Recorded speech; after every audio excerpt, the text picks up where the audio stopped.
Hello everyone, welcome to Study Spark YouTube family. Today we are going to start Waste Management Unit first chapter. Friends, इससे पहले हमने introduction class के लिए एक video shoot किया था जिसमें मैंने बताया था कि वेस्ट मैनेजमेंट का क्लास मैं लेकर आऊँगा। तो आज पहला दिन है जहाँ पे हम फर्स्ट यूनिट की चर्चा करेंगे और जानेंगे डिटेल से। दोस्तों, हमारे क्लास का जो वीडियोज़ है वो आने में टाइम लगता है, उसका कुछ रीज़न है। एक्चुअली मैं भी जॉब में ही हूँ। On the request of GS आज तक रंजीत सर की रिक्वेस्ट पे मैं ये क्लास ले रहा हूँ। तो मैं कोशिश करूँगा कि सप्ताह में 2 से 3 वीडियो आपको प्रोवाइड करूँ। वैसे आपके पास टाइम काफ़ी ज़्यादा है, आप आराम से तैयारी करेंगे तो आप इस एग्ज़ाम को क्रैक कर सकते हैं। कोई जल्दबाजी नहीं है, अच्छे से पढ़ेंगे और बढ़िया से विद कॉन्सेप्ट पढ़ेंगे। आई होप कि ये सेशन आपको बहुत अच्छा लगेगा, क्योंकि मैंने बताया था कि सबसे पहले जो मैं पढ़ाऊँगा उससे पहले मैं एक कहानी के थ्रू आपको बताऊँगा ताकि वो आपके लिए आसान हो जाए, आप आसानी से कॉन्सेप्ट को समझ पाएँ और उसके बाद जो इस टॉपिक से जुड़े हुए कोई क्वेश्चंस आएंगे तो आप उसे सॉल्व कर पाएंगे। इस क्लास के बाद मैं पीडीएफ दे दूंगा, आप पीडीएफ से भी पढ़ाई कर लेंगे। साथ ही साथ इसका क्विज़ भी दूंगा, माइंड मैप का नोट्स भी दूंगा, ताकि एक शॉर्ट नोट से अपनी तैयारी पूरी कर सकें। एग्ज़ाम के टाइम में माइंड मैप का बहुत बड़ा रोल होता है, क्योंकि जब आपका एग्ज़ाम होना होता है तो उस टाइम आप शॉर्ट नोट्स को पढ़कर एग्ज़ाम को देते हैं। क्विक रिवीजन के लिए वो बेस्ट होता है। तो चलिए शुरू करते हैं। आज का पहला टॉपिक हम जानते हैं वेस्ट मैनेजमेंट होता क्या है, अपशिष्टों का प्रबंधन होता क्या है। अपशिष्ट, जिसे कचरा भी बोलते हैं, उसके प्रबंधन के लिए कचरे का प्रारंभ से लेकर अंतिम निपटान तक के गतिविधियों को और उस निपटान के लिए अपनाई गई कार्यवाहियों को, किए गए कार्यों को, गतिविधियों को ही वेस्ट मैनेजमेंट बोलते हैं। कचरों का प्रबंधन बोलते हैं, अपशिष्ट प्रबंधन बोलते हैं। आज की क्लास में जानेंगे हम लोग वेस्ट मैनेजमेंट।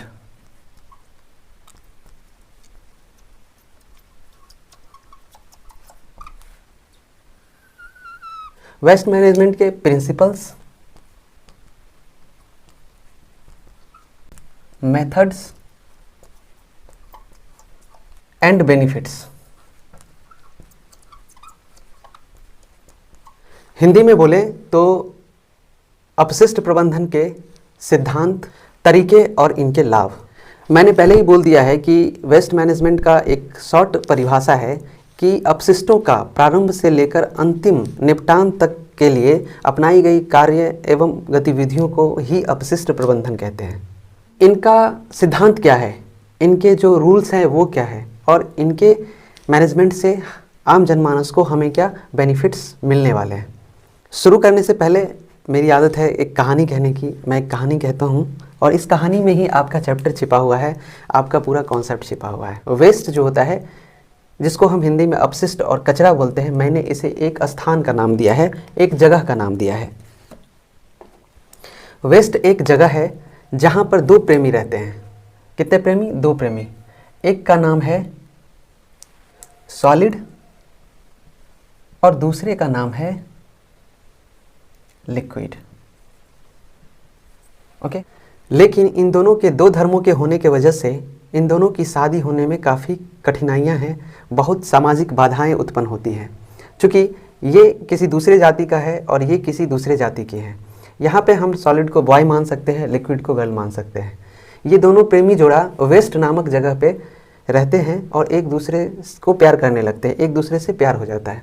फिर ये सोचते हैं कि हमारा जीवन कैसे बीतेगा, हमें तो मिलने नहीं दे रहे। फिर ये बात सोसाइटी में फैलती है। सोसाइटी जो मैंने बोला है समाज, यहाँ पे जब भी मैं सोसाइटी बोलूँ, समाज बोलूँ, तो इसका मतलब आप इन्वायरमेंट समझ लीजिएगा, पर्यावरण समझ लीजिएगा। जिस प्रकार एक मानव के लिए उसका समाज होता है, एक सोसाइटी होती है, उसी प्रकार इन्वायरमेंट को मैंने इसका समाज माना है और उनके ये लोग हिस्से हैं। जब भी मैं समाज बोलूँ तो समझ जाना आप कि इन्वायरमेंट की बात कर रहे हैं। मैंने कहा कि वेस्ट नामक जगह पे 2 प्रेमी जोड़े रहते थे। एक का नाम सॉलिड था, दूसरे का नाम लिक्विड था। सॉलिड बॉय था, लिक्विड गर्ल थी। ये एक बनावटी कहानी है, इसको बस आप सुनते जाइए।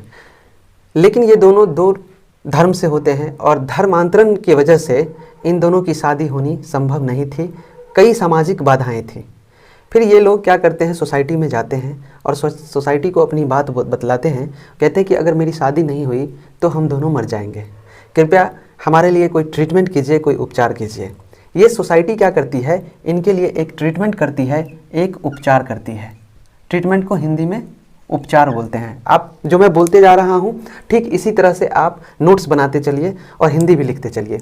अपशिष्ट को, वेस्ट को अपशिष्ट बोलते हैं या कचरा बोलते हैं, सॉलिड को ठोस बोलते हैं और लिक्विड को तरल बोलते हैं, द्रव्य बोलते हैं। ट्रीटमेंट का मतलब होता है उपचार। यहाँ आए ये दोनों।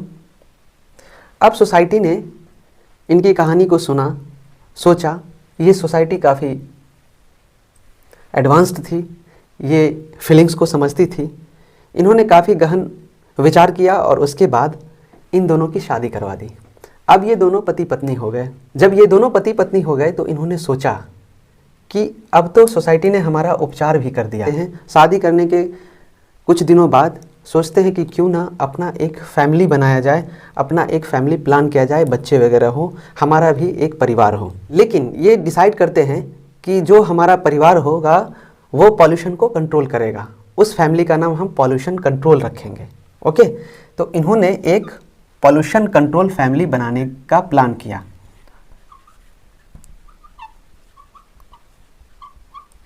हिंदी में प्रदूषण नियंत्रण बोलते हैं।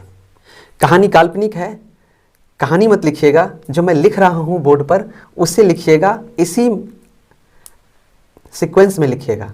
ओके, और इसका डेफिनेशन के लिए मैं फिर पढ़ाऊँगा भी, लिखवाऊँगा भी, तब लिखिएगा। अभी सिर्फ सुनिए, ज़्यादा से ज़्यादा आप ग्राफ बना सकते हैं, इस सीक्वेंस को लिख सकते हैं, कहानी मत लिखिएगा।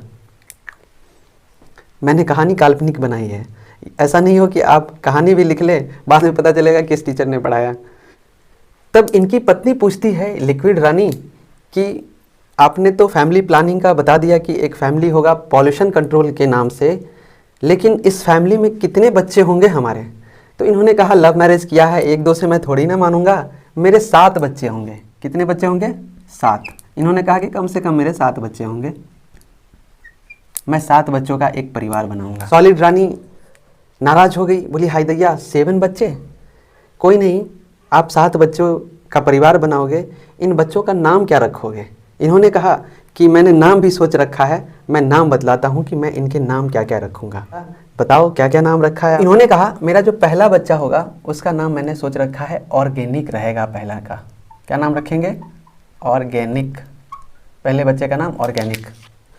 ऑर्गेनिक का मतलब होता है जैविक। बोला दूसरे बच्चे का नाम बताओ, तो इन्होंने कहा कि दूसरे बच्चे का नाम होगा प्लास्टिक।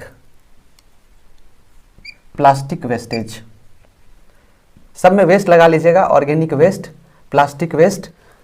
तीसरा जो बच्चा होगा हमारा उसका नाम होगा ग्लास। ग्लास, आगे वेस्ट लगा लीजिएगा आप, ग्लास वेस्ट, है ना। चौथे बच्चे का नाम होगा मेटल। क्या नाम होगा? मेटल। मेटल का मतलब होता है धातु। पांचवें बच्चे का नाम होगा इलेक्ट्रॉनिक।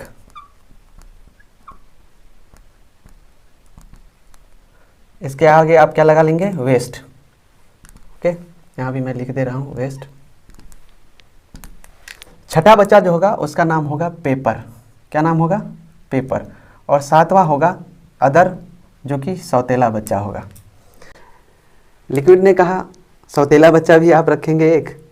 बोला नहीं नहीं, मैं गोद ले लूँगा इसे, ये सौतेला नहीं रहेगा, इसे गोद ले लूँगा। तो आपको एक कहानी मैंने दिया है, एक समरी दिया है, कहानी दिया है, आपने सुना। मैं फिर रिपीट कर रहा हूँ, बार बार एक ही चीज़ को रिपीट करूँगा ताकि आपके ब्रेन में ये चीज़ घुस जाए। वेस्ट नामक एक जगह होता है जहाँ पे 2 प्रेमी जोड़े एक दूसरे से प्यार करते हैं। एक का नाम सॉलिड है जो कि लड़का है, दूसरे का नाम लिक्विड है जो कि लड़की है। दोनों का धर्म अलग अलग है। धर्मांतरण की वजह से एक दूसरे से शादी करने में कठिनाई होती है। ये दोनों जाते हैं समाज के पास और बोलते हैं, यानी कि इन्वायरमेंट के पास, और बोलते हैं कि हमारी शादी करा दो। तो ये ट्रीटमेंट करते हैं, उसका सॉलिड और लिक्विड का उपचार करते हैं, और उपचार करने के बाद इन दोनों की शादी करा देते हैं। ये दोनों सॉलिड और लिक्विड की शादी के बाद ये दोनों फैमिली प्लानिंग की सोचते हैं, पॉल्यूशन कंट्रोल नाम का फैमिली बनाने की प्लानिंग करते हैं। इसी प्लानिंग में सॉलिड सोचता है कि जो मेरा फैमिली होगा पॉल्यूशन कंट्रोल का, प्रदूषण नियंत्रण का, उनमें 7 बच्चे होंगे। पहला बच्चा होगा ऑर्गेनिक वेस्ट, जिसका नाम जैविक अपशिष्ट होगा, जैविक कचरा होगा। दूसरा का नाम प्लास्टिक होगा, प्लास्टिक वेस्ट, प्लास्टिक कचरा। तीसरा का नाम होगा ग्लास वेस्ट, कांच कचरा या कांच अपशिष्ट। चौथे का नाम होगा मेटल वेस्ट, मीन्स धातु, वेस्ट या अपशिष्ट। पांचवें का नाम होगा इलेक्ट्रॉनिक वेस्ट यानी कि इलेक्ट्रॉनिक कचरा। और छठे का नाम होगा पेपर वेस्ट यानी कि कागज़ का कचरा। अदर वेस्ट यानी कि अन्य अपशिष्ट। 7 बच्चे। अब बच्चे तो हो गए, सोचते हैं, देखते देखते इनकी पढ़ाई होती है, लिखाई होती है, बड़े हो जाते हैं। बड़े होने के बाद अब ये दोनों सोचने लगते हैं कि हमारे बच्चे तो बड़े हो गए, अब इनका भी परिवार बसा दिया जाए, इनके लिए लड़की वगैरह ढूंढा जाए। लड़की ढूंढने की बात आती है, अपने बच्चों से पूछते हैं क्या तुम शादी करोगे? तो भाई स्वाभाविक है, जिसकी शादी होने वाली है उससे अगर आप पूछोगे कि शादी करोगे तो बताएगा नहीं बताएगा। फिर क्या होता है कि इनके माँ बाप समझ जाते हैं कि बच्चे का मन है शादी करने का, ये बता नहीं रहे हैं, तो ये क्या बोलते हैं, गांव घर में अगुआ होता है ना जो शादी करवाते हैं, लड़के का पिक ले लेते हैं और दूसरे लड़कियों के पास जाकर दिखलाते हैं, फिर वहाँ पे दोनों का बात फिक्स करवाते हैं, फिर शादी करवाते हैं। वही अगुआ को बुलाया जाता है और वे जाते हैं सॉलिड और लिक्विड वेस्ट की फैमिली में और इनके बच्चों का बायोडाटा लेते हैं कि बताओ आपके जो ये 7 बच्चे हैं ये करते क्या हैं, इनका क्वालिफिकेशन क्या है, ये जो शादी करेंगे अपने फैमिली को रख पाएंगे कि नहीं रख पाएंगे, मुझे बताओ। अब होती है मेन कहानी शुरू। ओके, सॉलिड बोलता है कि भैया मेरा जो ये बड़ा लड़का है ना, ये पहला वाला लड़का, इसका नाम जीवित है, ये इसे जैविक बोलते हैं, ये अभी जीवित ही है, मरा नहीं है। इसको हम जैविक बोलते हैं, इंग्लिश में ऑर्गेनिक बोलते हैं।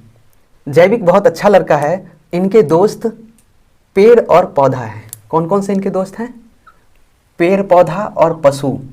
पेड़ पौधा और पशु हैं इनके फ्रेंड, और ये सब एक ही साथ रहते हैं। कहा जाए तो हमारा जो ऑर्गेनिक बेटा है इसी से उत्पन्न हुआ है।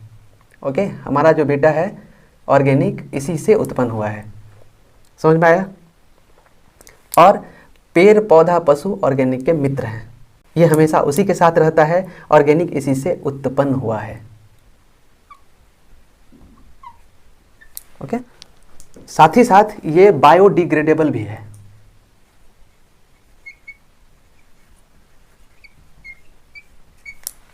ऑर्गेनिक क्या है? बायोडिग्रेडेबल। इसका मन बढ़ा हुआ है, अगर इसे हम खुला छोड़ दें, हवा में छोड़ दें, एयर में, तो ये क्या करता है, मीथेन नाम की लड़की से प्यार करने लगता है। और इसका इतना मन बढ़ा हुआ है कि हम इसकी इसीलिए शादी करवाना चाह रहे हैं। ये सारा दिन मस्ती करते रहता है, अपने फ्रेंड सबके साथ रहता है, घूमता है, उसी के साथ रहता है, पेड़ पौधा पशु, और इसी से उत्पन्न होता भी है। ये बायोडिग्रेडेबल भी है, इसका मन बढ़ा हुआ है, इतना मन बढ़ा हुआ है कि इसे अगर हवा में खुला छोड़ देते हैं तो ये मीथेन नाम की लड़की से प्यार करने लगता है और उसी से कहता है शादी करेंगे। इसीलिए मैं चाहता हूँ कि मेरे ख़ानदान का नाम खराब ना हो, इसी वजह से मैं इसकी शादी करना चाहता हूँ। लेकिन समस्या यह है कि मीथेन की जो माँ है ना, वो ग्रीन हाउस है। अब वो ख़तरनाक है, ये कहती है कि हम शादी होने नहीं देंगे। लेकिन अगर ये ऑर्गेनिक हवा में चला गया और मीथेन से प्यार कर लिया, तब तो ये ग्रीन हाउस माँ के पास मामला चला जाएगा। साथ ही साथ इनके माँ बाप बोलते हैं कि अगर मेरे बेटी की शादी हो जाए तो मैं सोचता हूँ कि ऑर्गेनिक की शादी के बाद मैं इसे बायोगैस एवं खाद्य रूपांतरण के काम में लगा दूं। समझ गए? इनके माँ बाप बोलते हैं, ऑर्गेनिक के माँ बाप, कि ऑर्गेनिक की अगर शादी हो जाए तो मैं शादी के बाद, अभी तो कुछ करता नहीं है ये, लेकिन जैसे ही शादी हो जाएगी इसकी तो मैं ऑर्गेनिक को बायोगैस एवं खाद्य रूपांतरण के काम में लगा दूंगा, ताकि ये अपना घर गृहस्थी चला सके, और जो कि पर्यावरण के अनुकूल है, यानी कि समाज में इनकी प्रतिष्ठा भी बढ़ जाएगी और समाज के लोग अच्छा भी बोलेंगे, और ये पर्यावरण अनुकूल प्रक्रिया भी है। ओके, देखिए इससे कॉन्सेप्ट डेवलप हुआ और ये सब पॉइंट है जो एक दूसरे को कनेक्ट करेंगे। अभी बस आप पढ़ते जाइए, ये मत सोचिए कि मैं क्या बोल रहा हूँ। अभी लास्ट में जब वीडियो ख़त्म होगी तब आपको समझ में आएगा कि ये जो मैंने प्लिंथ तैयार किया है, ये जो मैंने बेस बनाया है, ये आपको क्वेश्चन सॉल्व करने में काफ़ी मददगार साबित होंगे, काफ़ी मदद भी करेंगे। अभी तो मैं सिर्फ और सिर्फ पॉइंट सबको हिट कर रहा हूँ एक कहानी के माध्यम से कि मेन पॉइंट क्या होता है। इसको लिख लीजिए। अगवा काफ़ी खुश हुआ, बोला कि ठीक है भाई, आपके पहले लड़के का तो मैं डिटेल जान चुका हूँ, अपने दूसरे लड़के के बारे में बतलाइए, वो क्या करता है। दूसरा लड़का था प्लास्टिक, मैंने बतलाया था आपको, प्लास्टिक वेस्ट बोलते हैं इसको। हाफ, जितना बार मैं हाफ लिखूँ ना उसमें वेस्ट को जोड़ दीजिएगा आप लोग। बोला देखिए मेरा ये जो दूसरा लड़का है ये काफ़ी होनहार है, ये तो ऑर्गेनिक से काफ़ी होनहार है और इसका पूरी दुनिया में नाम है। इसने इतना नाम कमाया है पूरी दुनिया में कि मत पूछिए, हर जगह इनकी ही चर्चा होती है। बोला वो क्यों? तो बताए इनके माँ बाप कि ये इतना अच्छा है कि जिनके यहाँ काम करते हैं उनके जो खर्च हैं उनको कम कर देते हैं, किसी भी खर्च को ये कम कर देते हैं, कॉस्ट को डिक्रीज़ कर देते हैं। COST लिखेंगे, कॉस्ट, यानी प्रोडक्शन कॉस्ट को ये डिक्रीज़ कर देते हैं। समझ में? पैकिंग सामग्री वगैरह प्लास्टिक से बनती है। अगर किसी दूसरी चीज़ों से पैकिंग सामग्री बनाई जाए तो उनका कॉस्ट प्लास्टिक की अपेक्षा अधिक होती है। इस वजह से प्लास्टिक का काफ़ी नाम है, हर जगह यूज होता है ये। लेकिन एक समस्या यह है कि मेरा यह बेटा जो प्लास्टिक है हर वर्ष सबसे अधिक कमाता है, यानी कि इसका प्रोडक्शन पूरी दुनिया में सबसे अधिक होती है, प्रोडक्शन पूरी दुनिया में इसकी सबसे अधिक होती है। लेकिन इसका रिसाइकलिंग जो होता है वो बहुत ही कम है, यानी कि कम प्रतिशत में रिसाइकलिंग प्रतिशत जो है इसका कम है और इस वजह से इसकी संख्या दिनों दिन बढ़ती ही जा रही है, प्लास्टिक्स बढ़ते ही जा रहे हैं, ये समस्या है। और इस वजह से यह पर्यावरण यानी हमारे समाज के लिए, इन्वायरमेंट के लिए ख़तरनाक है, अच्छा नहीं है। कहा ऐसी बात है? कोई बात नहीं, आपके इस बेटे की भी मैं शादी करवा दूंगा। अगवा तो भाई कैसे की भी शादी करवा देते हैं, आप तो वीडियो में देखे ही होंगे। सरकारी नौकरी लग जाए फिर तो, सरकारी नौकरी का इतना क्रेज़ है कि लड़का अगर काला भी है तो लड़की उसको तो ऐश्वर्या राय ही मिलेगी, ओके। लेकिन अगर सरकारी नौकरी नहीं है आपको, आप कितने भी स्मार्ट हैं, खूब अच्छे हैं, बहुत सुंदर हैं, लेकिन कोई भाव देने वाली नहीं है।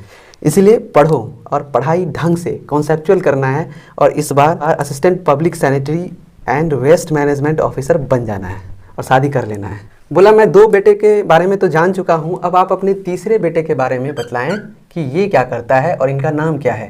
तो इन्होंने कहा कि मेरा जो तीसरा बेटा है उसका नाम है ग्लास वेस्ट, जिसको हिंदी में कांच बोलते हैं, ग्लास।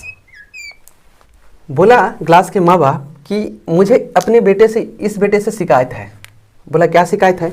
बोला ये घर पे बहुत कम रहता है, ये हमेशा ना म्युनिसिपल नगर पालिका में ही अपने ठोस दोस्तों के साथ रहता है, सॉलिड वेस्ट के साथ रहता है, और ये म्युनिसिपल के साथ रहता है, नगर पालिका में। बोला घर पे नहीं रहता है? बोला नहीं, ये नगर पालिका में ठोस वेस्ट के साथ पाया जाता है। लेकिन इसमें एक खास बात भी है, वो खास बात यह है कि इसको पिघलाकर दोबारा रिसाइकल करके बनाया भी जा सकता है। और इस वजह से आप देखते होंगे कि ग्लास को कलेक्ट करके उसको भेजा जाता है इसके फैक्ट्री में और उसे पिघलाकर एक नया प्रोडक्ट तैयार किया जाता है। बोला ये तो काम की चीज़ है, इसी की शादी मैं पहले करूँगा। बोला नहीं नहीं नहीं, मेरे यहाँ रूल है कि पहले बड़ा बेटा का शादी होता है फिर छोटा का होता है। बोला कोई नहीं, वो तो बात की बात है, लड़की जिसको पसंद करे। 7 बेटों के आप गार्जियन हैं, आपने तो अभी 3 के बारे में ही बताया है। ज़रा बताइए चौथा बेटा आपका क्या करता है? बोला मेरा जो चौथा बेटा है उसका नाम है मेटल। ये मेंटल है, ये मेटल जो है बहुत मेंटल है।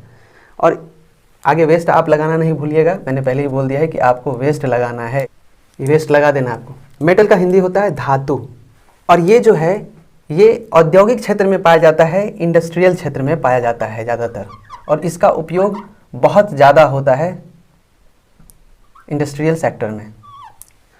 और इस मेटल में बहुत सारे धातुओं का उपयोग किया जाता है, विभिन्न प्रकार के मेटल्स का उपयोग किया जाता है। उदाहरण के लिए एल्युमिनियम, जस्ता, चांदी इत्यादि, इनके जो स्क्रैप्स होते हैं या इनके जो अपशिष्ट होते हैं, वेस्ट होते हैं, उन्हें हम मेटल के वेस्ट की कैटेगरी में रखते हैं। और ये सबसे ज़्यादा खतरनाक होते हैं, हजार्डस होते हैं, क्योंकि इनको रिसाइकल भी नहीं किया जा सकता और ये पानी, हवा, इन सारी चीज़ों को सबसे ज़्यादा दूषित करती हैं, नदियों के पानी को तो सबसे अधिक। बोला एक इंटरेस्टिंग बात और बताता हूँ, मेरा जो 5वां बेटा है जिसका नाम है इलेक्ट्रिकल वेस्ट, इलेक्ट्रॉनिक वेस्ट बोलते हैं इसको, इलेक्ट्रिकल या इलेक्ट्रॉनिक आप जो भी लिखना है लिख सकते हैं। इसका दिल टूटा हुआ है। बड़ा दर्दनाक बात कही आपने। सब तो ठीक है, दिल टूट जाना कितना ख़राब बात है, ये तो हमेशा सैड रहता होगा। बोला या हमेशा ये सैड ही रहता है। बोला क्यों? बोला कि जो प्यार करता था, प्यार करने वाली इसको जीवन में अकेला छोड़कर चली गई और नए नए लोगों के साथ चली गई, और ये हमेशा यही बात सोच करके गम में रहता है और इसकी संख्या दिनों दिन बढ़ती जा रही है। बोले कैसे? बोला कि नई नई तकनीकें जो आ गई हैं इस वजह से, और नए नए तकनीकी भैया के आ जाने के वजह से जो इसकी इलेक्ट्रॉनिक की गर्लफ्रेंड है वो तकनीकी भैया के साथ भाग जाती है, और ये जो पुराने हो जाते हैं वो ई वेस्ट के रूप में जमा हो जाते हैं इनके पास, और इनकी संख्या अधिक होती जा रही है। इनसे जो प्यार करती थी इनकी गर्लफ्रेंड, तकनीकी भैया के आ जाने की वजह से भाग गई इनको छोड़ करके। इनका दिल टूट गया और इस वजह से ई वेस्ट के रूप में ये अधिक मात्रा में जमा होते गए, क्योंकि नई नई तकनीकें आती गई, और जब नई तकनीकें आती हैं तो आदमी नई तकनीकों को अपनाता है और पुरानी चीज़ों को छोड़ देता है। इस वजह से इलेक्ट्रॉनिक ई कचरे के रूप में इकट्ठा होते चले जाते हैं। आप देखे होंगे जिस तरह पहले पेंटियम 3, पेंटियम 4 ये सारी कंप्यूटर्स थी, अब आई सीरीज़ की कंप्यूटर आ गई, i3, i5, i9, तो एडवांस वर्जन आ गई, तो उनके मदरबोर्ड्स हैं, उनके मॉनिटर्स हैं। पहले मॉनिटर आता था बहुत बड़ा वाला बंडल वाला, उस पर बहुत सारा बिजली का खपत भी होता था, उसको लोग यूज़ करते थे। लेकिन जैसे अब प्लाज्मा आ गया, TFT, और बहुत सारा पतला पतला सा आ गया है मॉनिटर, जहाँ पे बिजली का खपत कम होता है, LCD LED के टाइप में, प्लाज्मा टाइप में, तो लोग उसको अडॉप्ट कर रहे हैं। हाथ में मोबाइल में अब कंप्यूटर आ गया है तो लोग बड़े बड़े कंप्यूटर को ख़रीदना बोल रहे हैं, धीरे धीरे उस टेक्नोलॉजी को अपना रहे हैं। तो मानो जो चीज़ बन चुकी है, जिसका यूज़ ख़त्म हो गया है, वो दुनिया में कहीं ना कहीं तो है ही ना, तो उनकी संख्या बढ़ेगी कि नहीं बढ़ेगी? वो यूज़ भी नहीं हो रहा, और जब वो यूज़लेस हो जाता है तो वो एक कचरे के रूप में ही निर्मित हो जाता है और उसकी संख्या बड़ी हो जाती है, और उसका डिस्पोजल भी करना एक बहुत बड़ी चुनौती होती है, एक बहुत बड़ी समस्या होती है। बोला भैया आपने बहुत दर्दनाक बात कही, बहुत तकलीफ वाली बात बोली कि गम में इतना बढ़ता जा रहा है। मज़ा आ रहा होगा। अभी तो 5 बेटे की बात हुई थी, छठा बेटा भी है, उसको भी जान लीजिए। 6th था पेपर, और छोटा वाला जो लड़का होता है ना वो सबको पसंद होता है, देवर जी। छोटा वाला लड़का किसी के घर में भी बहुत ही प्यारा होता है, हर घर में पाया जाता है। तो वैसे ही पेपर है, पेपर हर ऑफिस, हर कार्यालय, हर घर में आप ढूंढेंगे तो मिल जाएगा, पेपर वेस्ट। और इनके माँ बाप इनके बारे में बताते हुए गर्वान्वित महसूस कर रहे हैं कि मेरा यह जो बेटा है यह प्लास्टिक की तुलना में काफ़ी लोकप्रिय है और समाज में इसको ज़्यादा प्रतिष्ठा मिलती है प्लास्टिक की अपेक्षा, और ये हितैषी है एनवायरनमेंट का, पर्यावरण के लिए प्लास्टिक की अपेक्षा ये उसकी तुलना में काफ़ी उपयोगी है, बढ़िया है, और समाज में इसकी काफ़ी प्रतिष्ठा भी है। इसीलिए इसे पर्यावरण अनुकूल माना जाता है। ओके, इको फ्रेंडली भी बोल सकते हैं इसको, एनवायरनमेंट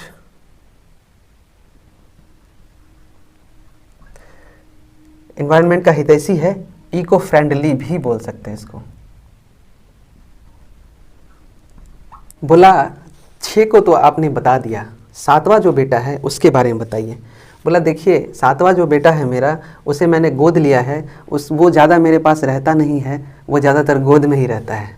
इसलिए ऐसी मिसलेनियस चीज़ें, ऐसी वो सारी वेस्टेज जितने भी है, इन सभी के अलावा वो हमारे 7वें बेटे के कैटेगरी में आता है, अदर वेस्टेज की श्रेणी में।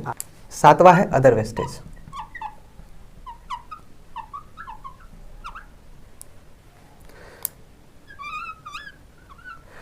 अगुआ बोला भैया ठीक है, आप जो बोल रहे हैं मैं समझ पा रहा हूँ कि आपका 7वां बेटा जो है अदर वेस्ट, वो गोद में ही रहता है, आपके पास नहीं रहता है, आपने गोद लिया हुआ है। लेकिन जब हम लड़की वाले के पास जाएंगे तो वो पूछेंगे ये है कौन, करता क्या है। तो बोला देखिए मैं ये बता सकता हूँ कि मेरे जो बेटे हैं, अदर्स बेटे, वो राख हैं। अदर वेस्ट में हम राख रेत को बोल सकते हैं, रेत है। ये सारे अदर वेस्ट की श्रेणी में आते हैं, और यही सारे हमारे 7वें बेटे हैं। आई होप कि यहाँ तक जो मैंने कहानी आपको बताया है वो समझ में आया होगा। क्लास थोड़ा लंबा होगा और अच्छे से समझना है इसको। शुरू से कहानी मैं बताता हूँ, कहानी फिर से रिवाइज़ करता हूँ और आपको याद आ जाएगा कि मैंने क्या क्या आपसे कहा है। मैंने आपसे कहा था वेस्ट एक जगह है जहाँ पे दो प्रेमी रहते हैं जिसका नाम है, एक का नाम सॉलिड, दूसरे का नाम लिक्विड। सॉलिड लड़का है और लिक्विड लड़की है। ये कहानी काल्पनिक है, इसे लिखिएगा नहीं। दोनों दो धर्मों से हैं, इस वजह से इनकी शादी नहीं हो पाती है। ये सोसाइटी में जाते हैं और अपनी समस्या बताते हैं, समाज इनका ट्रीटमेंट करते हैं, ट्रीटमेंट के बाद इनकी शादी होती है। फिर ये फैमिली प्लानिंग करते हैं और उस फैमिली का नाम पॉल्यूशन कंट्रोल रखते हैं। पॉल्यूशन कंट्रोल में इन्होंने अपने जो फैमिली में बच्चों का नाम सोच रखा था वो 7 नाम सोच रखा था, इसीलिए इन्होंने जो एक फैमिली बनाया पॉल्यूशन कंट्रोल के लिए, उनमें 7 बच्चों को शामिल किया। उनका नाम था, पहला बच्चा ऑर्गेनिक, दूसरा था प्लास्टिक, तीसरा था ग्लास, चौथा था मेटल, इलेक्ट्रॉनिक, छठा था पेपर एवं 7वां था अदर वेस्टेज।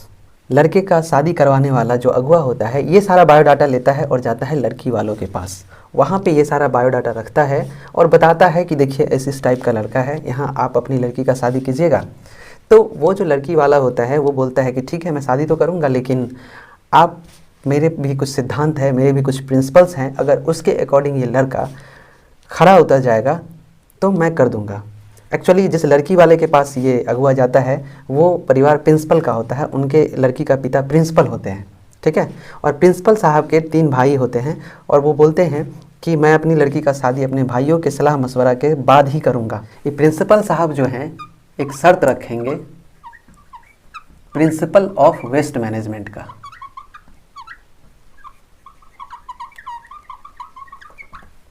बोलेंगे मैं अपनी लड़की की शादी करूंगा, ये प्रिंसिपल साहब बोलते हैं, लेकिन जो लड़का होगा हमारी कुछ शर्तों को पूरा करता होगा तभी मैं करूंगा। और इन शर्तों के बारे में मेरा 3 भाई है। पहला भाई वेस्ट हायरार्की, जिसको हायरार्की का मतलब होता है पदानुक्रम, एक क्रम होता है ऊपर से नीचे तक का। तो कचरा का पदानुक्रम, इसको अपशिष्ट पदानुक्रम, इसको हिंदी में लिख सकते हैं आप। दूसरा भाई है मेरा जिसका नाम है वेस्ट मिनिमाइजेशन, वेस्ट मिनिमाइजेशन, समझ में आ रहा है। और तीसरा भाई है मेरा, तीसरा भाई भी प्रिंसिपल है और ये, इसका नाम है पॉल्यूटर, इसका नाम है पॉल्यूटर पे प्रिंसिपल। क्या नाम है? पॉल्यूटर पे प्रिंसिपल। प्रिंसिपल साहब के लड़की के यहाँ जाता है अगुआ शादी के लिए। प्रिंसिपल साहब शर्त रखते हैं कि हमारे शर्तों के अकॉर्डिंग अगर लड़का होगा तो मैं शादी करूँगा। तो यहाँ से निकल कर आता है प्रिंसिपल ऑफ वेस्ट मैनेजमेंट। इनके 3 भाई होते हैं, एक का नाम होता है वेस्ट हायरार्की, दूसरे का नाम होता है वेस्ट मिनिमाइजेशन और तीसरे का नाम होता है पॉल्यूटर पे प्रिंसिपल। और ये तीसरा भाई भी प्रिंसिपल ही होता है, जो कि ये परिवार काफ़ी पढ़ा लिखा है। ओके, हिंदी में आप लिख सकते हैं अपशिष्ट पदानुक्रम, तीसरा लिख सकते हैं अपशिष्ट न्यूनीकरण, मतलब निम्नीकरण बोलते हैं, कम करना, प्रदूषण भुगतान सिद्धांत। प्रिंसिपल का मतलब सिद्धांत होता है, तो पॉल्यूशन भुगतान सिद्धांत भी इसको लिख लीजिए फिर मिटा। प्रिंसिपल के जो पहले वाला भाई है जिसका नाम हायरार्की है उसके पास जाता है।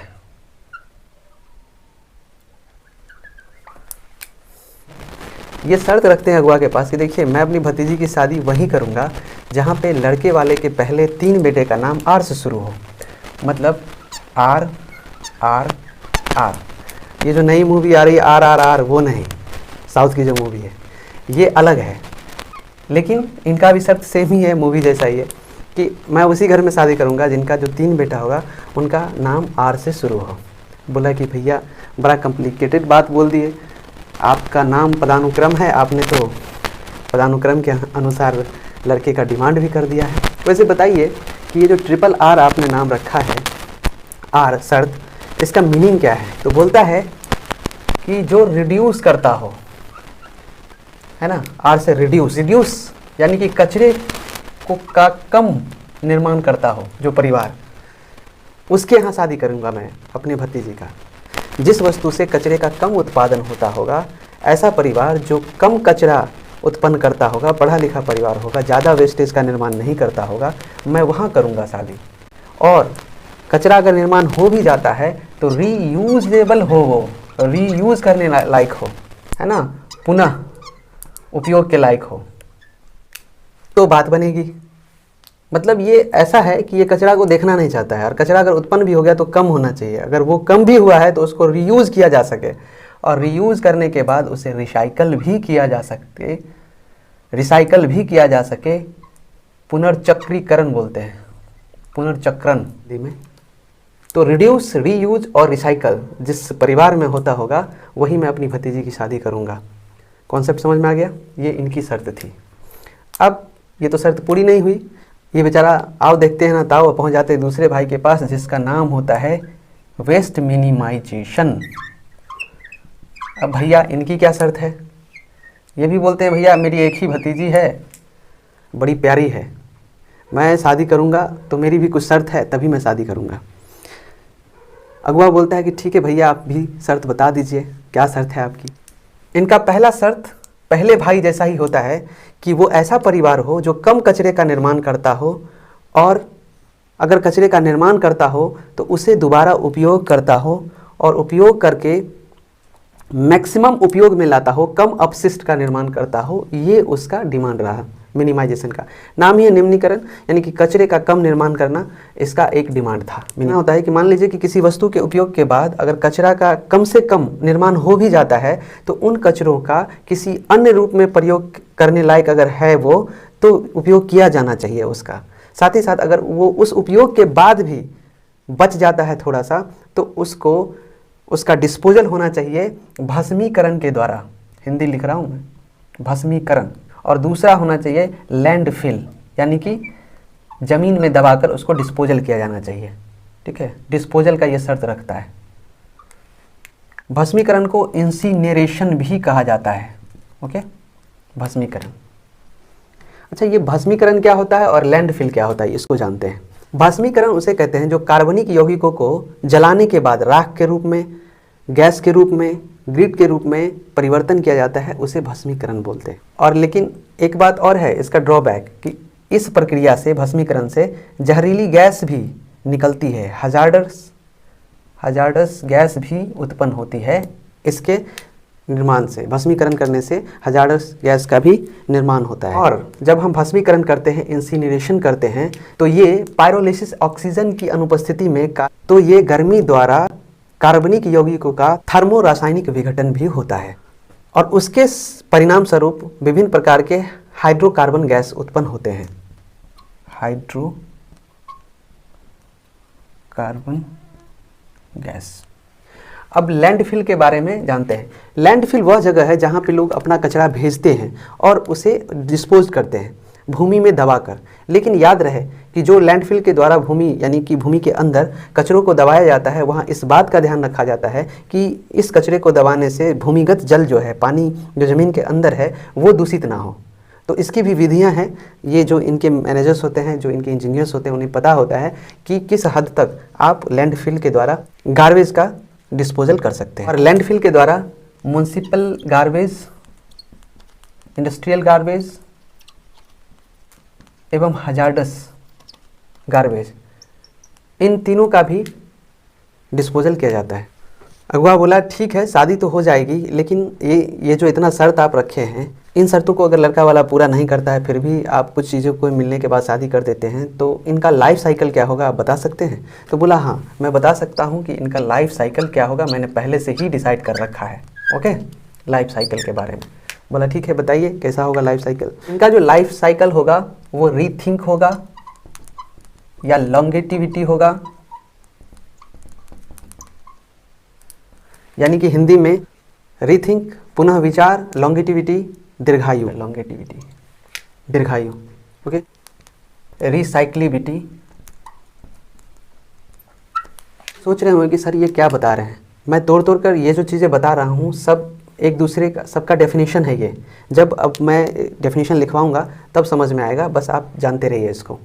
रिसाइक्लिबिलिटी, पुनर्चक्रण, ये लाइफ साइकिल होगा, इनका जीवन चक्र होगा। लाइफ साइकिल का मतलब होता है जीवन चक्र, यानी कि इनकी शादी से जो बच्चे होंगे, जो प्रोडक्ट तैयार होगा, उनका लाइफ साइकिल क्या होगा। और ये लाइफ साइकिल है manufacturing of product to waste disposal. Life cycle to waste disposal आप लिख सकते हैं इसको, life cycle to waste disposal. तो वेस्ट डिस्पोजल का जो शर्त होना चाहिए वो क्या क्या होना चाहिए, यानी कि लड़के वाला और लड़की वाली दोनों का जब शादी होगा, उनसे जो बच्चे होंगे, उनका जो लाइफ साइकिल होगा, यानी कि कचरा का जो डिस्पोजल होगा, life cycle to waste disposal, उसकी जो शर्तें रखी गई वो होना चाहिए rethink longevity, recyclability, avoid unnecessary wastage.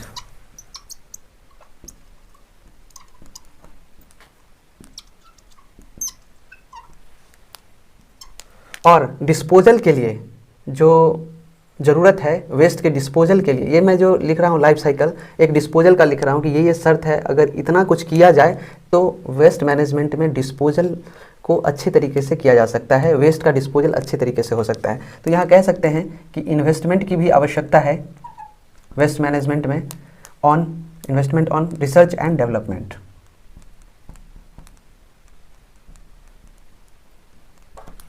और हमें रिड्यूस करना होगा वेस्टेज को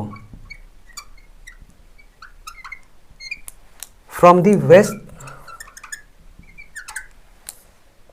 waste material, from the waste material. जैसे बिजली वगैरह का जो उत्पादन होता है और बिजली वगैरह से जो वेस्टेज होती हैं, उन सब के निर्माण से वो जो कचरे उत्पन्न होते हैं उनको भी रिड्यूस किया जा सकता है। ये तो थी मिनिमाइजेशन के ये सारे कैरेक्टरिस्टिक्स कि कचरे को किस पद्धति के द्वारा कम किया जा सकता है और कैसे डिस्पोज किया जा सकता है। हायरार्की का हमने पढ़ाया कि कचरा कम करने के लिए रिड्यूस, रीयूज और रिसाइकल होना चाहिए, उसका पदानुक्रम। पहले रिड्यूस करेंगे कचरा को, यानी डिस्पोजल तक पहुँचते पहुँचते कचरा बहुत कम हो जाएगा, उसके लिए हमें रिड्यूस, रीयूज और रिसाइकल करना है। कचरे को मिनिमाइज करने के लिए कचरे का डिस्पोजल करना आना चाहिए, उनकी शर्त है। तीनों तो ये है ही मिनिमाइज करने के लिए, निम्न करने के लिए। और डिस्पोजल के लिए जो फार्मूला अपनाया गया है मिनिमाइजेशन में वो है इंसिनरेशन, लैंडफिल। इंसिनरेशन में हजार्डस गैस, जो हाइड्रोकार्बन गैस वगैरह का निर्माण होता है, इनसे बचने के लिए हमें सबसे पहले इसका प्रैक्टिकली उपचार कर लिया जाता है, फिर इस पद्धति को अपनाया जाता है। लैंडफिल में हम म्युनिसिपल कचरे को, इंडस्ट्रियल कचरे को और हजार्डस गार्बेज, इन सभी चीज़ों को लैंडफिल के माध्यम से डिस्पोज कर सकते हैं। लेकिन जो डिस्पोजल के साइकिल्स होंगे वो इन शर्तों को अगर फुलफिल करेंगी तो और भी बेहतर तरीके से वेस्टेज को डिस्पोज किया जा सकता है। करेक्ट, वो थी rethink and longevity, recyclability, avoid unnecessary wastage, investment on research and development, on waste disposal. Okay, waste disposal के लिए करना है research development, and reduce wastage from the waste materials. और वेस्ट मटेरियल से भी वेस्टेज को हम रिड्यूस कर सकते हैं। अब लास्ट जो भाई है इसका, जिसका नाम है दादा ठाकुर, ये प्रिंसिपल साहब हैं, पॉल्यूटर पे प्रिंसिपल। हिंदी में क्या बोलते हैं इसको? प्रदूषक भुगतान सिद्धांत। भाई ये भी कुछ रखेंगे, अपनी भतीजी का शादी है, ये भी कुछ शर्त रखेंगे, वो शर्त को जान लेते हैं। ये बोलते हैं कि भैया हम उस घर में शादी करेंगे जहाँ प्लास्टिक के परचेज पे रोक लगी हो, वो परिवार में पॉलीथीन में कोई सामान नहीं खरीदता हो, अगर खरीदता हो तो उस पर एक्स्ट्रा चार्ज लगाया जाता हो, है ना, extra charge on plastic product. Okay, इनकी ये शर्त है, पहली शर्त।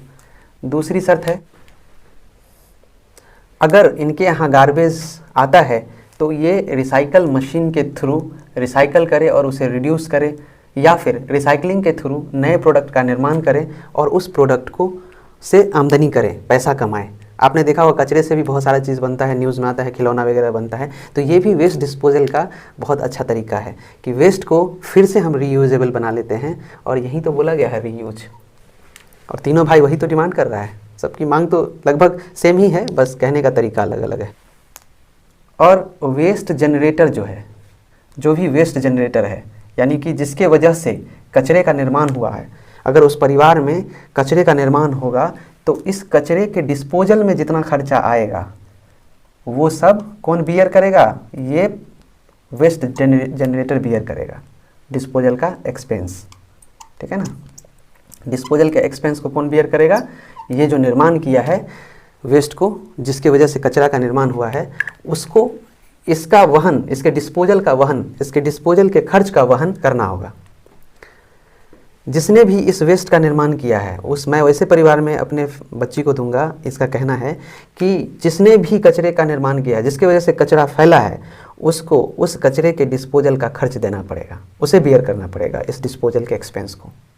ये शर्त है पॉल्यूटर पे प्रिंसिपल का। हर जगह देखना पैसे की बात हो रही है, तो पेज शब्द जहाँ आएगा, जहाँ पे चार्ज लगने की बात होगी, रिसाइकलिंग आमदनी की बात होगी, सेल थ्रू नए प्रोडक्ट बनाकर सेलिंग से जो इनकम होगा वो होगा, या फिर कहीं पे एक्सपेंस की बात होगी, तो आप ऑटोमेटिक समझ जाएंगे कि पॉल्यूटर पे प्रिंसिपल की बात हो रही है। क्वेश्चंस इसी पे बनेंगे। आखिरी में समझते हैं method of waste management. Methods of waste management. Waste management, देखिए वेस्ट मैनेजमेंट के मेथड्स क्या क्या हो सकते हैं, वो तो हम खुद से क्वेश्चन अगर पूछे तो बहुत सारी चीज़ें इतना पढ़ने के बाद बता सकते हैं कि ये सारे प्रिंसिपल्स को फॉलो करेंगे तो हम वेस्ट का मैनेजमेंट कर सकते हैं। क्योंकि ये पहली क्लास है तो काफ़ी थ्योरेटिकल हुआ है, बाद में सेकेंड यूनिट में जाएंगे या फिर सेकेंड चैप्टर में जाएंगे तो और भी चीज़ क्लियर होती चली जाएंगी। तो हम ये कह सकते हैं कि वेस्ट से हम इलेक्ट्रिसिटी का निर्माण कर सकते हैं, उसके प्रबंधन से।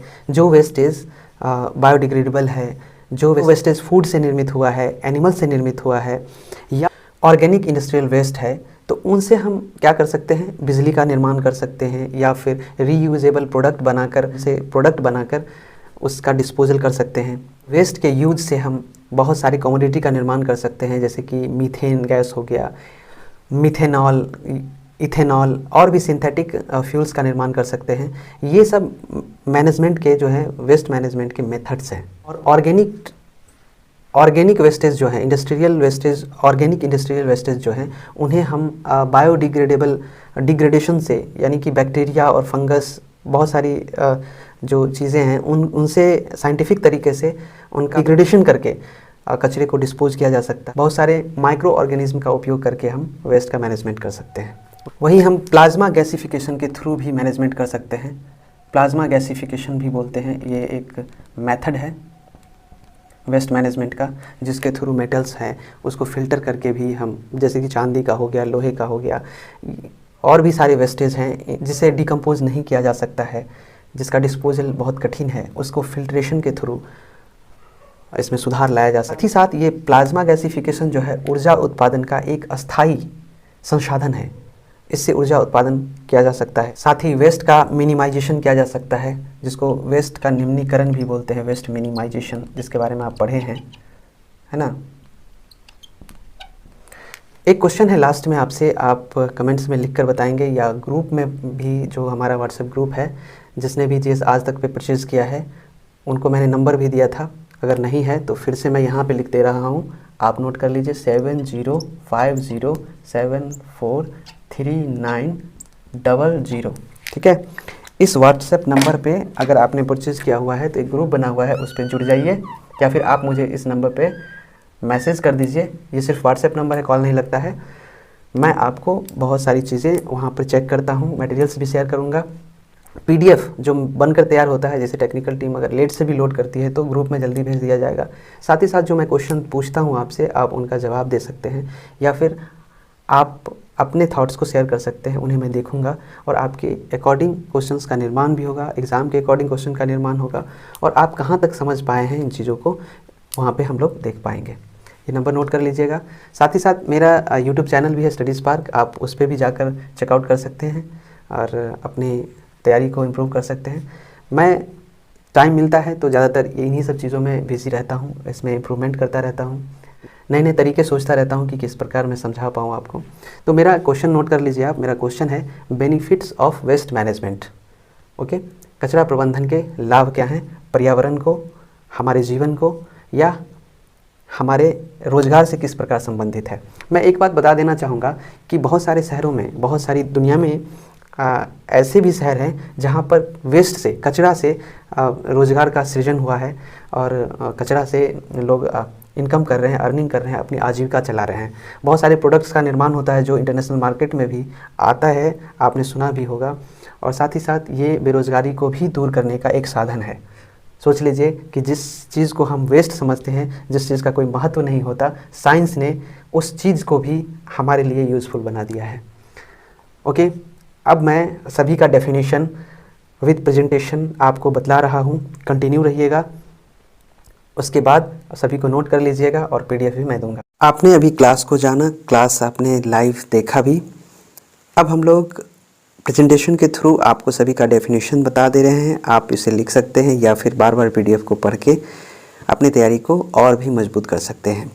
आपने नोट्स अगर बना लिया है तो बढ़िया है, नहीं तो आपको ये PDF भी दे दिया जाएगा। साथ ही साथ इस वीडियो को जितनी बार सुनेंगे आपको याद होता जाएगा और इस पर बने हुए क्वेश्चंस भी आपको काफ़ी फ़ायदा करेंगे। शुरू करते हैं। The activities and action necessary to manage garbage from its inception to its final disposal are referred to as waste management. कचरे के आरंभ से लेकर उसके अंतिम निपटान तक के प्रबंधन के लिए आवश्यक गतिविधियों और कार्यों को कचरा प्रबंधन कहा जाता है। ये आपको मैंने बताया भी था क्लास में, सब आपको मिलता जाएगा जो मैंने आपको पढ़ाया है बोर्ड पर। आपको लगेगा कि सर ने सब कुछ क्लियर कर दिया। आप किताबी लैंग्वेज में भी पढ़ते जाएं, दोनों ही आपके लिए बेनिफिशियल है, concept plus theory. Waste management includes the treatment of both solid and liquid waste. अपशिष्ट प्रबंधन में ठोस और तरल अपशिष्ट दोनों का उपचार शामिल है। नेक्स्ट है, it is also provides numerous option for recycling goods that are not classified as garbage during the process. यह उन सामानों के पुनर्चक्रण के लिए कई विकल्प भी प्रदान करता है जिन्हें प्रक्रिया के दौरान कचरे के रूप में वर्गीकृत नहीं किया जाता है। Each different category of waste has its own safe disposal method. कचरे की प्रत्येक अलग श्रेणी की अपनी सुरक्षित निपटान विधि होती है। A lot of pollution in and around us can be avoided through a good system of waste management. अपशिष्ट प्रबंधन की एक अच्छी प्रणाली के माध्यम से हमारे और आसपास के बहुत सारे प्रदूषण से बचा जा सकता है, जो आपने क्लास में पढ़ लिया है। टाइप्स ऑफ वेस्ट, कचरे के प्रकार। First, organic waste originates mainly from plant and animal sources.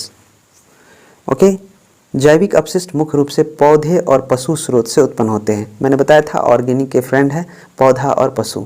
अब कॉन्सेप्ट समझ में आ रहा होगा आपको। It is biodegradable but living them openly in landfills can lead to production of methane which is green house gas.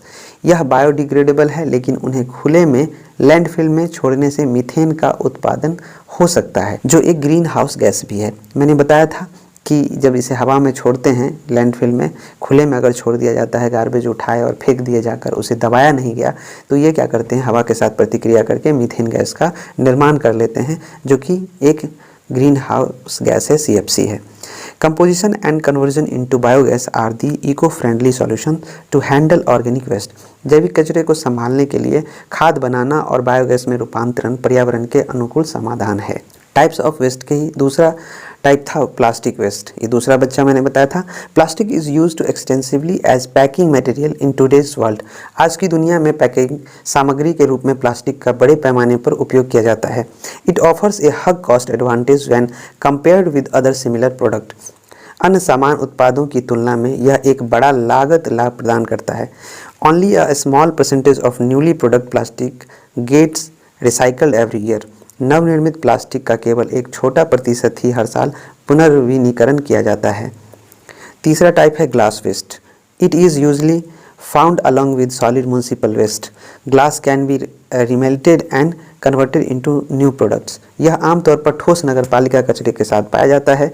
कांच को फिर से पिघलाया जा सकता है और उत्पादों में परिवर्तित किया जा सकता है। Many soft drinks and beverage companies have instituted proper channels for recovering post use glass bottles and containers. कई शीतल पेय और पेय कंपनियों ने उपयोग के बाद कांच की बोतलों और कंटेनरों की वसूली के लिए उचित चैनल स्थापित किए हैं।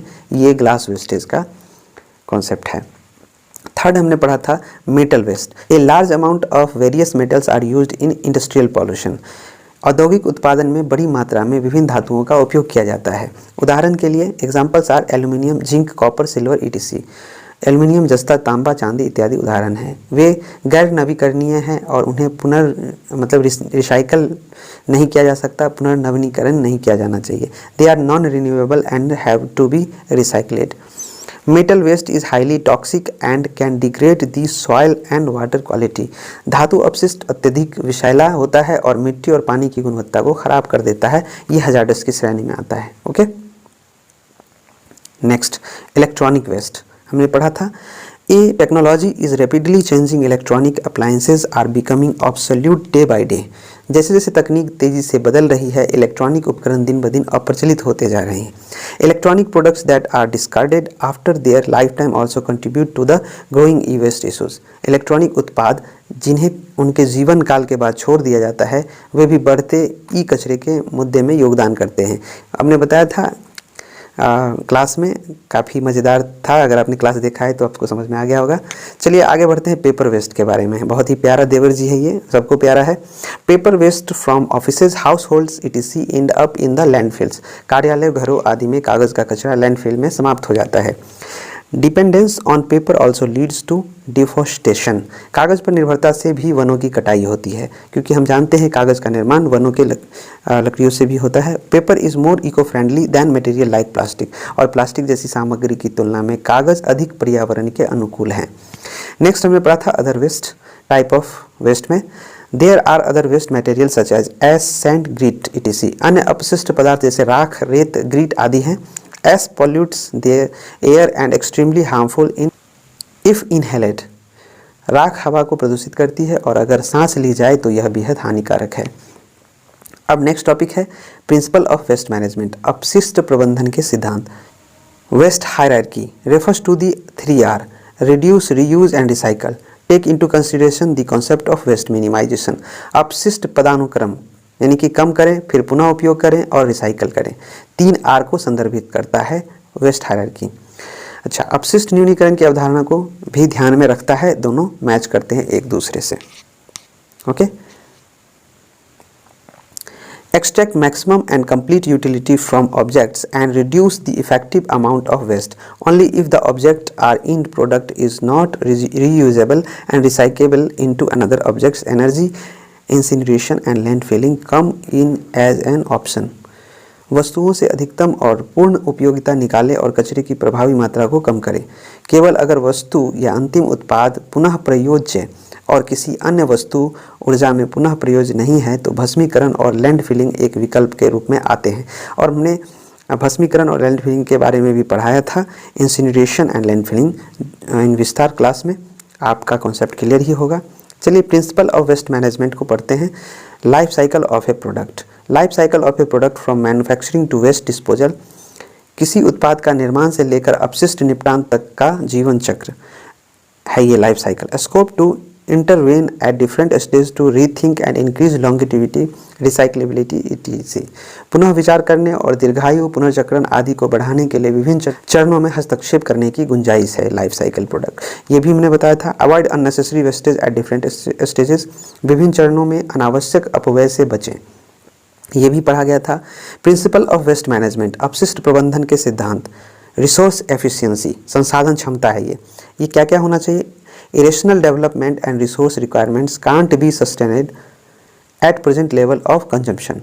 खपत के वर्तमान स्तरों पर तर्कहीन विकास और संसाधन आवश्यकता को कायम नहीं रखा जा सकता है। ये संसाधन क्षमता कहती है अपशिष्ट प्रबंधन के सिद्धांत में ये कॉन्सेप्ट है। No need to invest in research and development to innovate on new modes of energy and sustainable resource management. ऊर्जा के नए तरीके और सतत संसाधन प्रबंधन पर नवाचार करने के लिए अनुसंधान और विकास में निवेश करने की आवश्यकता है। यहाँ नीड टू है, नो नीड नहीं पढ़िएगा। Need to investment in research and development. Reduce wastage right from the raw material processing to power exhaustage in the factory. कच्चे माल के प्रसंस्करण से लेकर कारखाने में समाप्त होने वाली बिजली तक की बर्बादी को कम करना चाहिए। यानी कि प्रिंसिपल ऑफ वेस्ट मैनेजमेंट में कहा जाता है कि हमारे पास जो रिसोर्सेज हैं, जिस रिसोर्सेज से हमारा प्रोडक्शन हो रहा है या फिर हमारा वर्क हो रहा है, उसका भी मैनेजमेंट होना जरूरी है। In many countries the consumer of a product is charge extra while purchasing a plastic product. It gets return if only she returns it to a recycling center machine. देखिए, प्रदूषक भुगतान सिद्धांत में कई देशों में किसी उत्पाद के उपभोक्ता से प्लास्टिक उत्पाद खरीदते समय अतिरिक्त शुल्क लिया जाता है या केवल तभी लौटाया जाता है जब वह उसे पुनर्चक्रण या मशीन करने के बाद लौटाता है। प्लास्टिक उत्पाद जिस समय आप खरीदिएगा उस समय एक्स्ट्रा चार्ज लिया जाता है वेस्ट मैनेजमेंट के नाम पर, लेकिन जब आप उस प्लास्टिक का रिसाइकल करके आप उसका रसीद दीजिएगा या फिर लौटा दीजिएगा वो रिसाइकल वेस्ट, तो आपको आपसे जो काटा गया है एक्स्ट्रा चार्ज वो लौटा दिया जाएगा। अगला है waste generator should bear the economic burden of disposal. कहा गया है कि अपशिष्ट जो निर्माण करता है उसे ही अपशिष्ट के डिस्पोजल के लिए आर्थिक भार वहन करना होगा, पैसा देना होगा। Unsustainable in the long run as richer industrial have no difficulty in doing सो।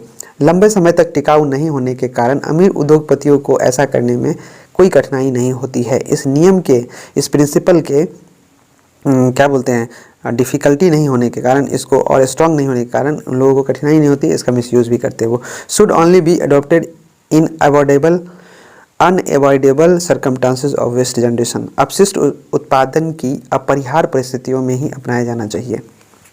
यानी कि कहा जाता है कि वेस्टेज सबसे मतलब बहुत मजबूरी हो तभी उसको निर्माण किया जाना चाहिए, नहीं तो अवॉइड करना चाहिए।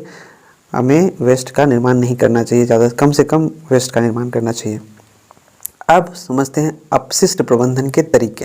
हम जो वेस्ट है उसके मेथड्स को जान रहे हैं। एक तरीका है कंपोजिंग। देखिए, compositing is the natural process of turning organic matter like twigs and foods wastage into a useful fertilizer that may benefit both soil and plants।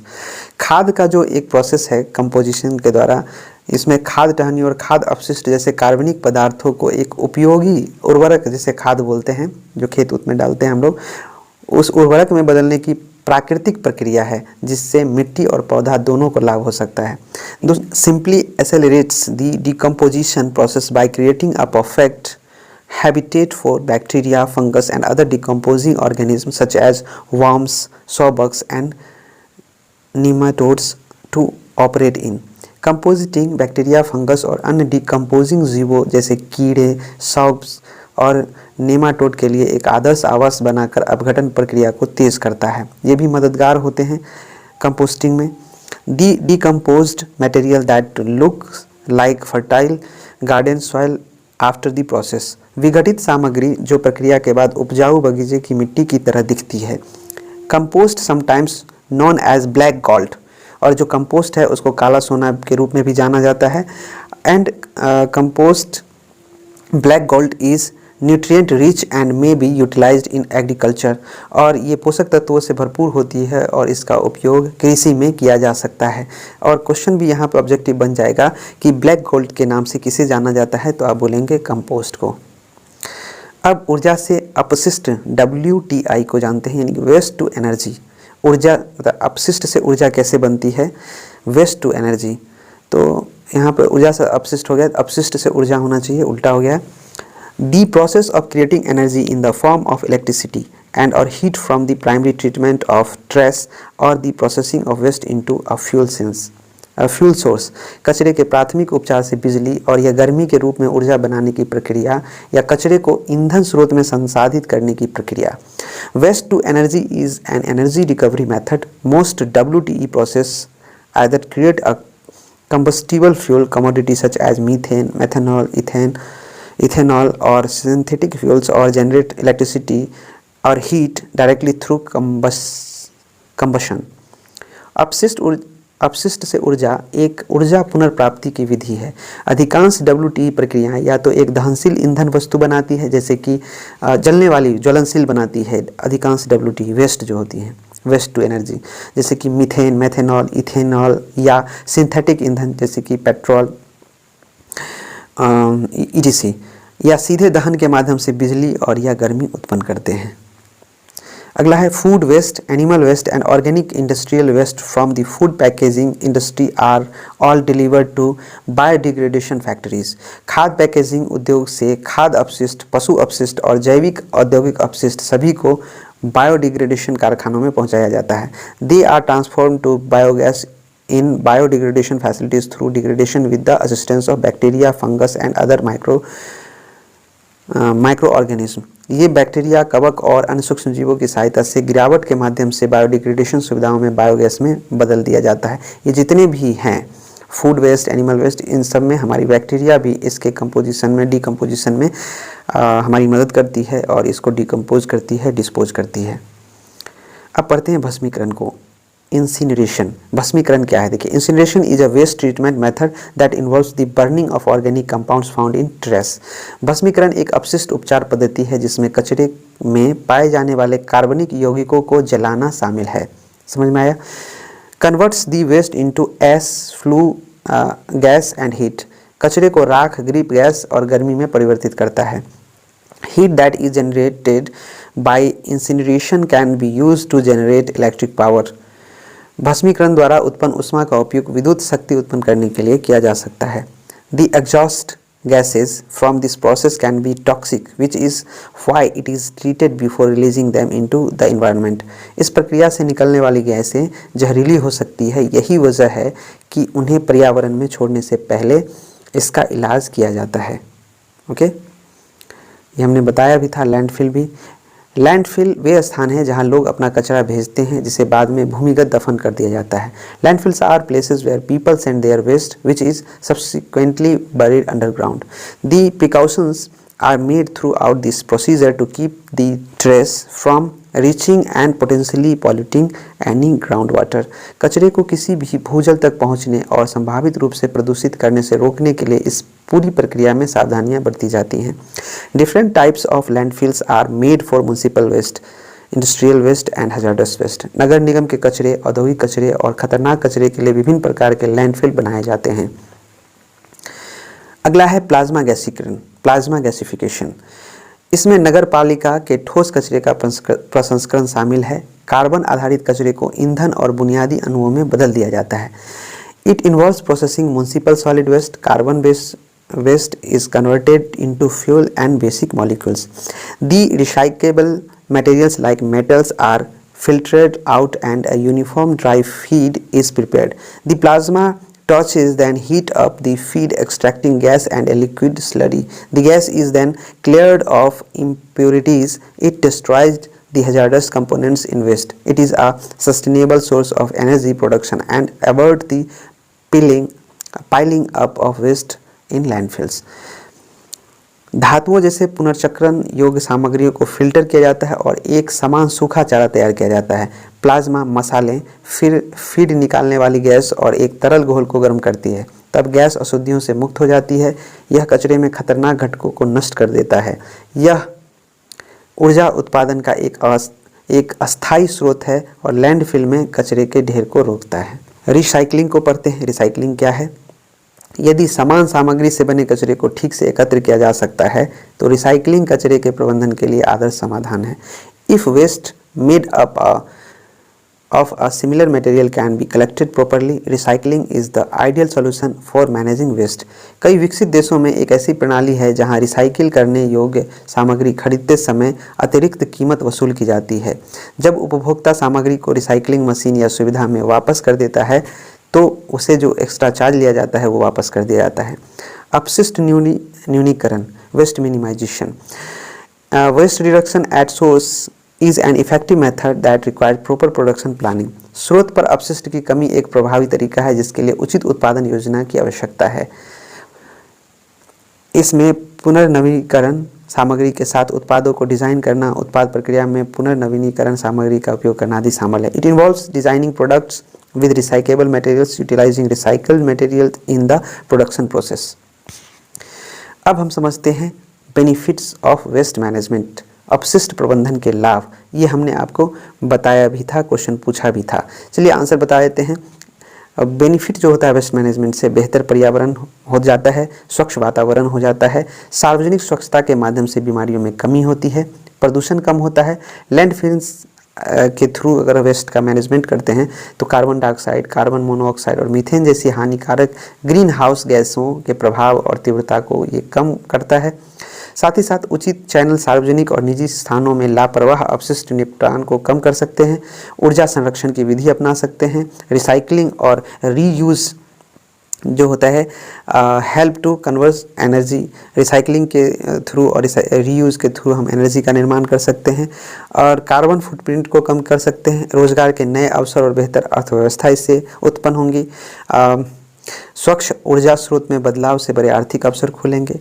कई स्कैंडिनेवियाई देशों में रिसाइकलिंग जो रिसाइक्लेड प्रोडक्ट है उसका बहुत बड़े स्तर पे व्यवसायीकरण किया गया है और बहुत सारी प्रोडक्ट बनाए गए हैं और इसका व्यवसाय किया जा रहा है जिससे उस देश को लाभ हो रहा है। हमारे देश में भी ये व्यवस्था लागू की जा सकती है, इस व्यवस्था को अपनाई जा सकती है। तो फ्रेंड्स, हमें लगता है कि आपको यह वीडियो काफ़ी अच्छा लगा होगा, आपने काफ़ी कुछ सीखा होगा और मैंने जल्दी जल्दी ये सारे डेफिनेशंस पढ़ दिए हैं क्योंकि मैंने बता दिया था आपको क्लास में ही। एग्ज़ाम के पॉइंट ऑफ व्यू से तैयार किया गया नोट्स है। आप समझ सकते हैं कि कितना मेहनत लगा होगा। बहुत सारे लड़कों का क्यूरीज था कि सर लेट से आ रहा है वीडियो, तो मैं अगेन बोल दे रहा हूँ कि जॉब की व्यस्तता की वजह से अभी रात के 3 बज रहे हैं, मैं 9 बजे से रिकॉर्डिंग कर रहा हूँ। सोचिए मैं कितना देर, लगभग 6 घंटे से रिकॉर्डिंग कर रहा हूँ, और फिर आपको मैं इस तरह का क्वालिटी दे पाता हूँ। कंटेंट राइटिंग भी खुद करना पड़ता है, लिखना भी पड़ता है, और आपको पढ़ाना भी पड़ता है, सोचना भी पड़ता है। खैर कोई नहीं, आप ऑन द रिक्वेस्ट मैं आया भी हूँ, और मैंने जब बीड़ा उठा लिया है तो मैं कोशिश करूँगा कि अपना बेस्ट दूँ। मैंने आपको एक नंबर भी दिया था, फिर से दे रहा हूँ, नोट कीजिए 7050743900। अगर आपने आज तक पर ये परचेज़ किया है तो परचेज़ आईडी के थ्रू इस पे व्हाट्सएप करेंगे, मैं आपका ग्रुप जोड़ दूंगा, और जो मैं पीडीएफ्स हैं, जो क्वेश्चंस हैं जो शेयर किया जाएगा वो आपको मिल जाएगा पर्सनली। साथ ही साथ अगर आप हमारे यूट्यूब चैनल से जुड़ना चाहते हैं तो स्टडी स्पार्क नाम का मेरा यूट्यूब चैनल है जहाँ पे मैं पढ़ाता हूँ, और वो उस चैनल पे जाइए आप। बहुत कुछ अभी रिसर्च चल रहा है, धीरे धीरे मैं खासकर यूपीएससी ओआरए को पढ़ाता हूँ, यूपीएससी और बीपीएससी के स्टूडेंट्स को, तो वहाँ पे आपको बहुत सारी टेक्निकल चीज़ें मिल जाएंगी पढ़ने के लिए। Thank you. अगर आपको यह वीडियो अच्छा लगा है तो प्लीज़ हमारे चैनल को सब्सक्राइब करें, वीडियो को शेयर करें, ज़्यादा से ज़्यादा लोगों तक पहुँचाएँ और हमारा सपोर्ट करें। Thank you, bye bye.